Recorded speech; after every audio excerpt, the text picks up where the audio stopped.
Welcome to this deep dive. Today we're exploring two really different ways of looking at some big questions about life and the universe. That's right. We're talking logic versus faith. Exactly. So one side relies on evidence, science, reason, looking for proof. That's the logic side. Yeah. And the other, the faith side, focuses more on belief, personal experience, Mm. values, maybe drawing from religion or spirituality. Our goal here is just to lay out these viewpoints, drawing from a range of sources we've looked at so you can hear the different angles impartially. Makes sense. Let's get into it. Okay, starting with the logic side. Some researchers, even working within standard scientific methods, are asking if evolution, as we generally understand it, fully explains, well, everything, especially the origin of biological information. Right. They point to neo-Darwinism, the modern synthesis, and how it mainly sees new genetic material coming from mutations in the germline. It operates strictly within natural explanations. But then there's this alternative thought. What if you considered, say, an intelligent designer? Well, the idea presented is that the initial genetic diversity, perhaps in a founding couple, could have been there from the start, created. Which would mean less need for brand new information to arise purely by chance over time. Kind of, yeah. It shifts the focus. And this ties into research questioning how easily new protein functions can actually evolve. Ah, right.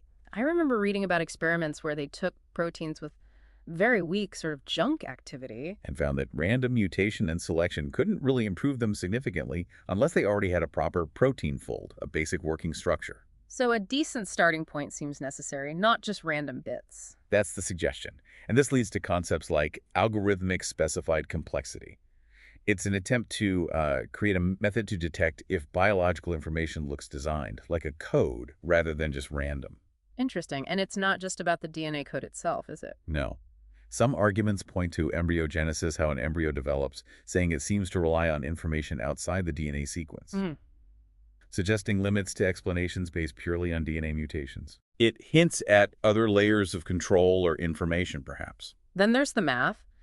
Some modeling suggests it's just statistically really unlikely for complex features to evolve via standard Darwinian means if they need several specific mutations before they provide any kind of advantage. There's a key challenge raised, getting multiple specific beneficial mutations to happen together purely by chance before they're useful.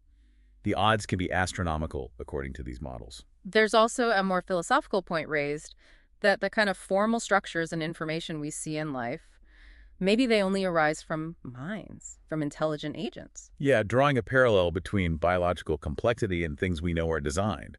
And related to that is the GS principle, or genetic selection principle. Right. That one suggests you almost need a purpose or teleology to explain the control systems in genetics. That natural selection alone can't really aim for a future function. It implies a kind of foresight, maybe. Something purely random processes wouldn't have. These sources also talk about the incredible fine-tuning in biology, down to the nanoscale, like sophisticated engineering. Almost like irreducible complexity, where things seem too interconnected to have arisen step by step without a goal. That's the comparison made, yeah, suggesting goal-directed processes. And interestingly, other research, like on yeast gene duplication, suggests sometimes new functions aren't totally new. How so? They might come from a gene losing some of its original multiple functions, becoming more specialized, rather than evolving a completely novel ability from scratch. Okay, so refining existing stuff, not always creating brand new stuff. Adds a bit of nuance. Then there's active information.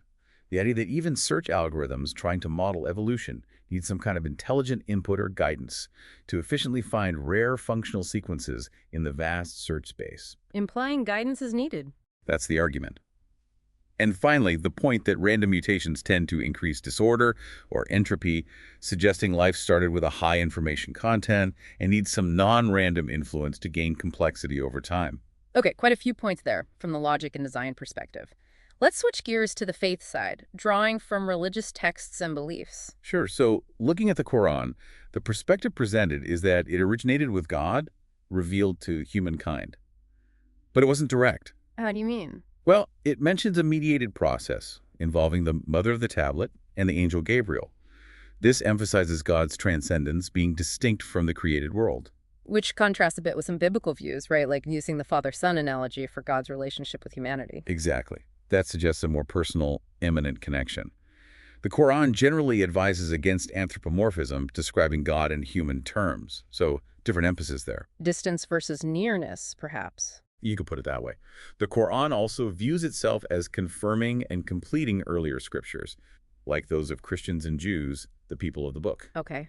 And shifting to the Bible, Genesis gives us that powerful creation account. God speaking things into existence. Let there be light. The Logos idea. Creation by divine word, yes. Though there are other biblical threads too, sometimes depicting God battling chaotic forces to bring order. Interesting. And in Genesis 1, the word for man, Adam, initially means humankind, both male and female. That's right. And humanity is given this cultural mandate to care for and manage the earth. And there's that detail about an initial vegetarian diet for everyone, humans and animals. Yeah, with permission for meat coming later in the narrative, these details give a glimpse into early views on our role and relationship with nature. It's also worth noting, as our sources point out, that while many people believe in a higher power, not everyone identifies with the God described specifically in the Bible. Lots of diverse beliefs out there. Definitely. A spectrum of belief.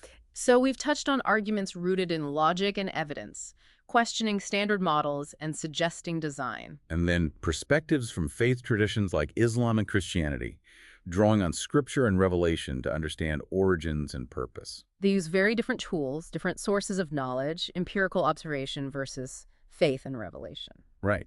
And they sometimes reach very different conclusions, especially about a creator or designer, though both might agree on the sheer complexity of life. So this deep dive was really about presenting these different lines of thought based on the materials we reviewed. The idea is to give you, the listener, a sense of these arguments so you can reflect on them yourself. Exactly. We hope it provides some food for thought. And maybe a final question to ponder. How do these different ways of knowing logic, reason, faith, maybe even personal experience, how do they all fit together or perhaps clash in your own understanding of these huge questions about where we came from and why we're here?